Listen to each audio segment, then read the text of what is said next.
Medida de volúmenes.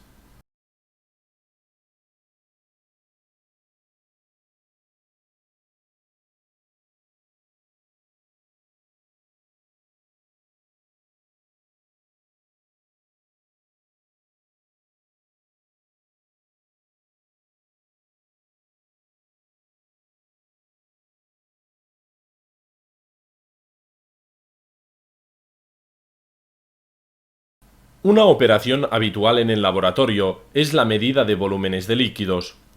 Existen varios instrumentos para medir volúmenes que se clasifican en dos grupos según si sirven para medir volúmenes de manera aproximada, son las probetas,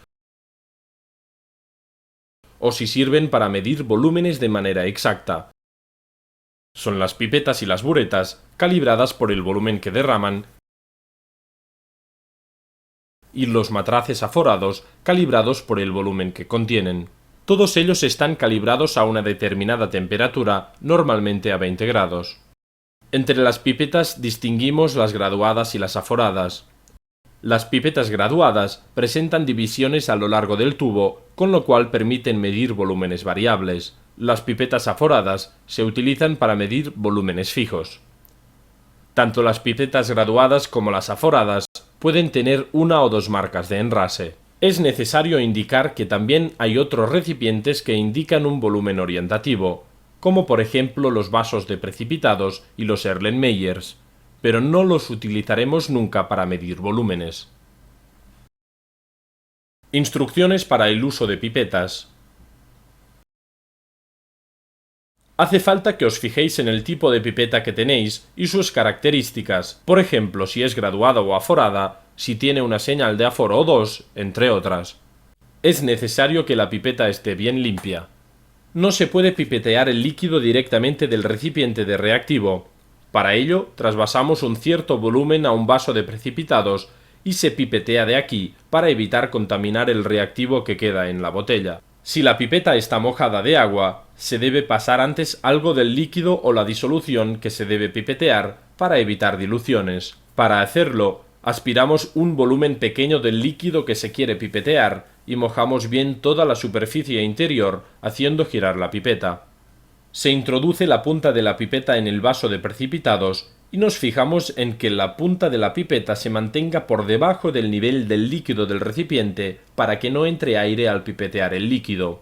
Se adapta la pera o el pipeteador de émbolo a la pipeta, también denominado pipamp, no lo haremos nunca directamente con la boca, y aspiramos la disolución que se quiera pipetear hasta por encima de la señal superior de aforo.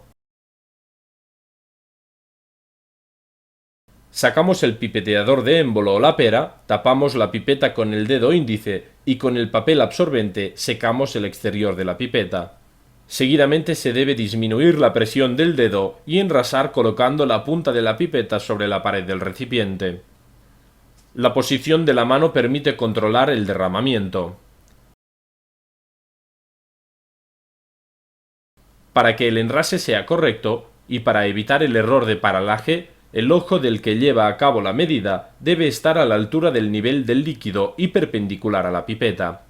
Hace falta parar el flujo cuando el fondo del menisco coincide exactamente con la marca de la graduación, en la pipeta graduada, o con la marca del enrase en la pipeta aforada. Además, debemos asegurarnos de que no hay burbujas en el líquido ni espuma en la superficie. Transferimos el volumen medido al recipiente adecuado. Si la pipeta es de doble enrase, se debe dejar caer el líquido comprendido entre las dos marcas. En el caso de tener una pipeta de un solo enrase, una vez se ha vaciado la pipeta, esperamos 10 segundos para asegurarnos que ha vaciado completamente. No se debe soplar nunca para sacar el líquido que permanece en la punta. Si la pipeta está bien limpia, no deberán quedar gotas adheridas. Instrucciones para el uso de las buretas.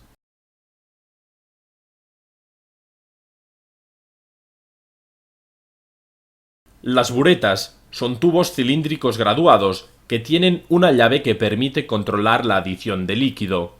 Se utilizan sobre todo en valoraciones o volumetrías.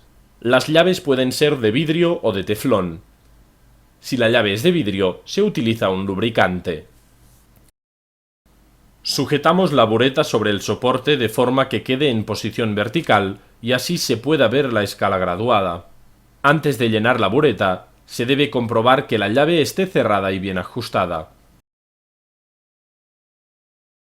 Para evitar diluciones, se debe limpiar la bureta con la disolución que ésta contendrá. Con la ayuda de un vaso de precipitados, se llena aproximadamente con unos cuantos mililitros de disolución y se coloca la bureta en posición horizontal, de forma que la disolución pase por toda la longitud y las paredes queden mojadas.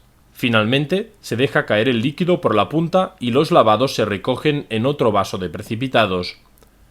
Esta operación se debe repetir 2 veces más.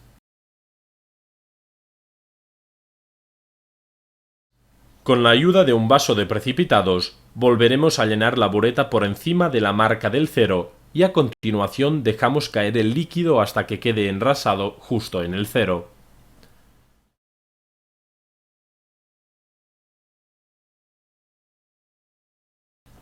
Es necesario comprobar que el pico final de la bureta queda lleno de la disolución. La presencia de burbujas en la punta de la bureta implica vaciarla y volverla a enrasar de nuevo.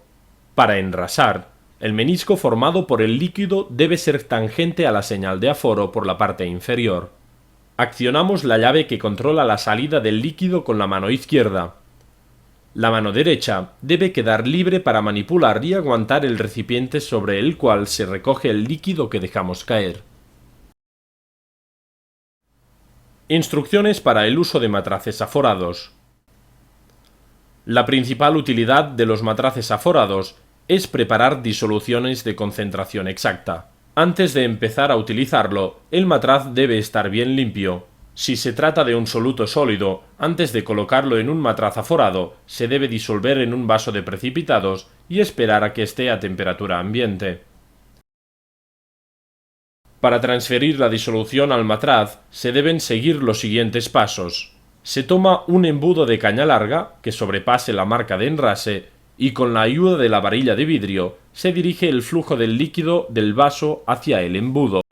Se retira la última gota de líquido que ha quedado en el borde del vaso de precipitados con la ayuda de una varilla. Se enjuaga tanto la varilla como el vaso con agua destilada y se transfieren los lavados al matraz aforado.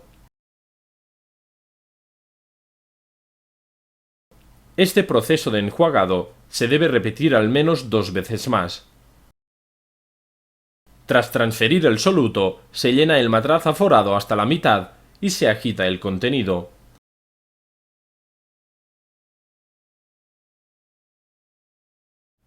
Se va adicionando más disolvente y se vuelve a mezclar bien.